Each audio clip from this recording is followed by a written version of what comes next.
Pisces, hello, Sun, Moon, Rising, Venus, Signs, Cross Watchers. Ito yung reading mo for October 10 to 15 or onwards.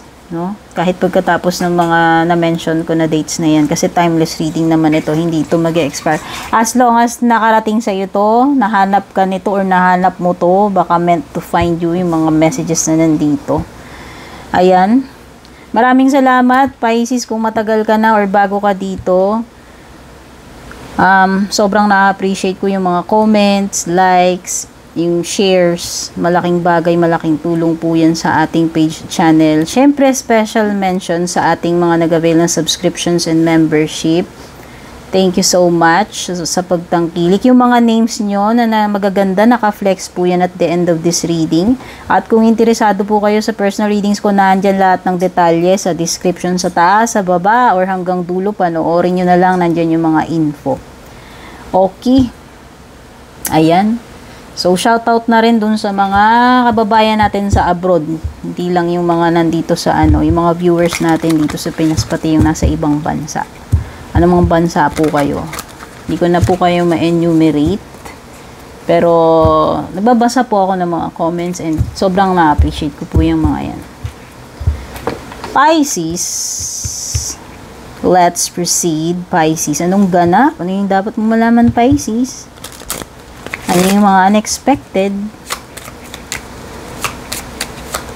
Pasensya na guys, pagod na ako pagdating kay Pisces. Laging pinakadulo. Imagine niyo naman 12 yung binabasahan ko. Pero pa ibang reading. Pagdating kay Pisces, exhausted na. Kaya minsan iniiba-iba ko diba? Papansin nyo, minsan unahin ko naman yung water sign, minsan yung air sign naman, minsan yung, at least alam ninyo. Pagdating sa Pisces, tira-tira na lang ako, dear. So, ayan. Una ko nakuha sa'yo is ring. Wow, ano to? Sign ba to ng engagement? May sulat, aba? May ka-penpal ka ba? May ka-chat? Ano ba yan? Or, sa mamaya discuss natin. Kunin muna natin lahat. Ay, may lalaki, dear. Ayan. Naghanap ka ba ng minchang, Pisces? Regardless of the gender. Basta may lalaking energy. Or kahit hindi lalaki to, pwedeng ikaw yung sinisimbolize nito, babae man ito lalaki. Or yung significant other mo, the one mo, kung sino man yung special person. Special person. Syempre, papakabog ba naman si Pisces pagdating sa love life? Syempre, hindi. Hugot tayo ng tatlo kung ano bang latest chika sa love life mo, o diba? Ayan tayo Alam ko hindi kayo mahilig sa love life. O diba? Hindi nyo type yan no? Hindi nyo type yung mga love life. Hindi halata, diba? Ayan. Si unexpected outcome, si gossip and secrets. Uy, ba't ganun? Ang daming mga chismosa, ang daming mga chucho ngayon. Ang daming mga intriga. Ano ba to? Showbiz. Sige, tignan muna natin. Simula na tayo dito sa singsing mo, Pisces. Ano ba to? May ino-offeran ka ba ng commitment? O ikaw tong ino-offeran ng commitment? Naka-receive ka ba ng gift? Or literal na singsing? Ayan, wedding ring na ba to? Engagement ring. So, hindi ko alam ha. This is making a promise, a commitment to someone this week. O baka meron ka namang mga promises or promise na dapat mong tuparin or meron bang someone na nag-commit sa'yo o ikaw. Hindi naman always romantic ito, Pisces. Pwede naman ibang bagay ito. Basta, ito ay usapan, matino, kasunduan, commitment, at dapat sumunod sa pinag-usapan.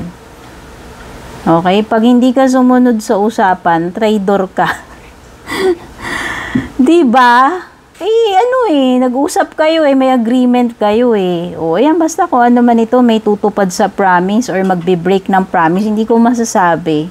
Iba-iba yung makukuha ninyong kapalaran pero for sure, meron something about promise, commitment, partnership, something na ino-offer sa'yo, binibigay as a symbol ng loyalty or commitment. Ayan may deal dito, diba? May kasunduan kayo, may kontrata, pwede iba kontrata. Sabi ko hindi naman always romantic ito. At ito na yung exchange ng communication. So, whether phone calls ito, video call, email, lahat ng may kasulatan, pirmahan, bills, dokumento, lahat ng mga mensahe o balita na pwede mong ma-receive, good or bad man yan. Are you expecting something like parcels, kung ano-ano. Ayan. Lahat ng written or kahit hindi written, no? Ayan.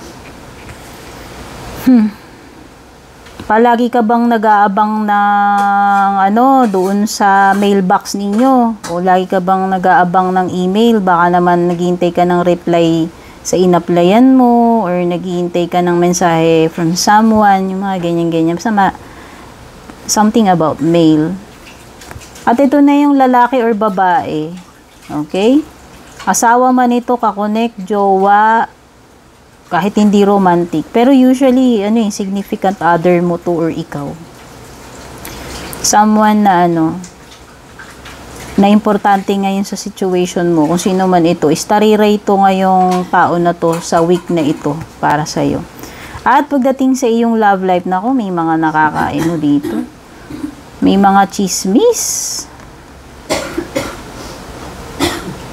Pwede kang magulat, hindi mo ine-expect na mangyayari ito. Wala sa plano mo. Hindi mo talaga siya ine-expect. Ayan o. Uy, merong magchichika sa'yo or ikaw tong chismoso, chismosa, Pisces. Basta, ano ba to? May mga nagbubulungan dito. Ayan, dalawa o. Tignan ko, hindi ako nagbibiro. Di ba, ngayon ko lang napansin. May mga nagchichismisan dito. Ano ba to? Mga maritesan ba to? Mahilig ka bang magchika ng mga o meron bang mga taong mahilig magchika or ikaw tong pinag-uusapan? Basta meron something dito. About chika-chika, ayan, bulong-bulungan. Pero parang hindi ko alam sa inyong dalawang magka-connect. Parang natatakot ka? Natatakot ka ba o yung ka-connect mo about sa sasabihin ng ibang tao? Ayan. At saka merong mukhang may maloko dito sa inyo. May mga tinatagong sikreto na hindi pa inaamin lahat-lahat. Hindi ko alam kung anong balak.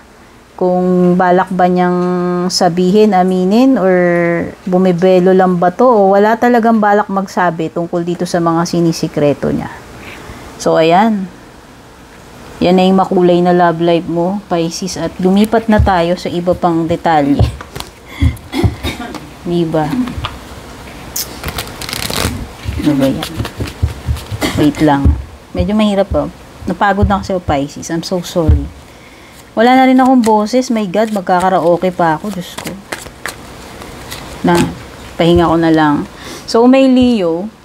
May Leo energy dito. O baka si Leo naman tong mga nakakadil mo dito. O special someone mo ba yan si Leo? O may Leo ka ba sa chart mo? Or kung sino man itong Leo dite. Meron ding Cancer. Yan.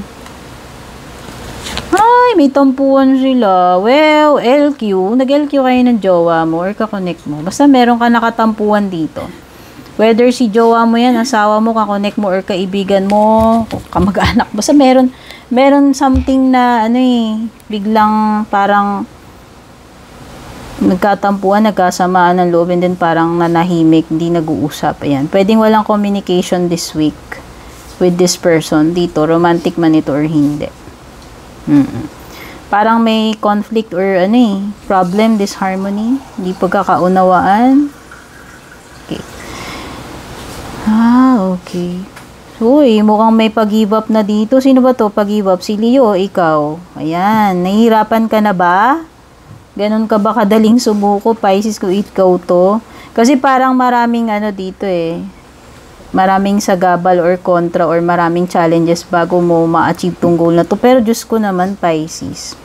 Wala lang this week. Hindi ko alam kung madi-defeat ka rito. Depende yan sa'yo. Kung magi-give up ka, kung nawalan na yung confidence mo, nasa sa'yo pa rin naman yan. And, meron kasi din ditong, okay. So, merong isang tao dito parang hindi, ewan ko, may binabanggit about commitment. Parang kulang sa commitment. Ikaw ba to? Pisces? Wala. Kung ganyan, Halimbawa, may ginagawa ka, wala kang commitment, wala kang matatapos. Okay, kaya pala, madali ka bang tamarin? Madali ka bang sumuko?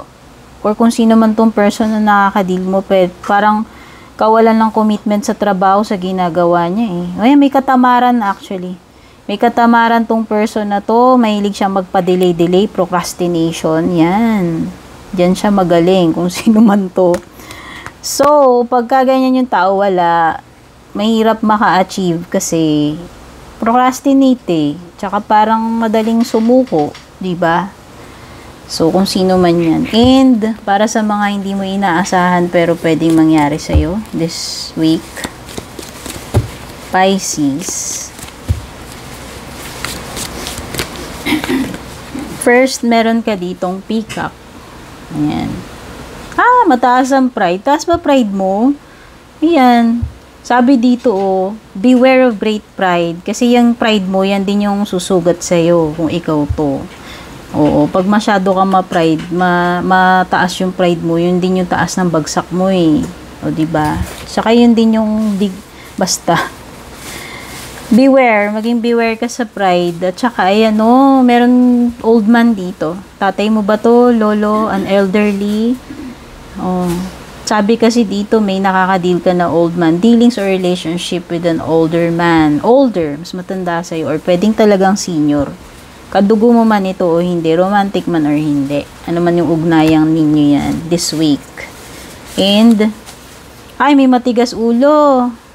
Yan. Sino kaya to? Ano ba to? Meron bang Taurus dito? Capricorn? Or Aries?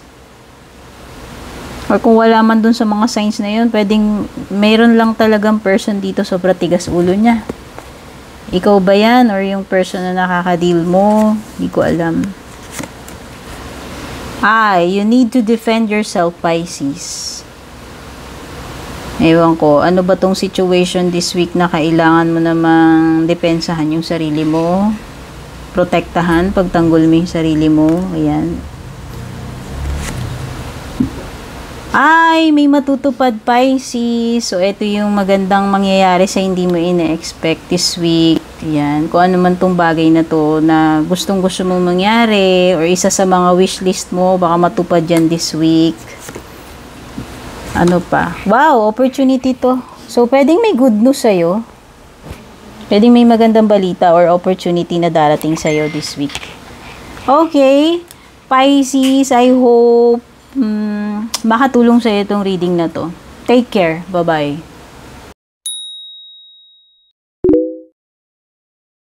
And kung balak nyo pong mag-book or mag-inquire ng personal readings ko, basahin nyo lamang po itong nakasulat sa screen or yung nakalagay sa description. Shoutout at thank you sa ating mga YouTube channel members, Juliet Saito, Vel, Mildred, Julian, Alejandra, Maya 2.6, Michael, Rosel, Belen, Melinda, Jane, Devi, Joy, Gwen, De Luna. Shoutout and thank you rin sa ating mga FB page subscribers, Alicia, Aida, Jovel, May, Ann, Jennifer, Jane, Aida, Aluwa, Emilu, Melinda, Grizel, at ang pinakabago si Shay Santos.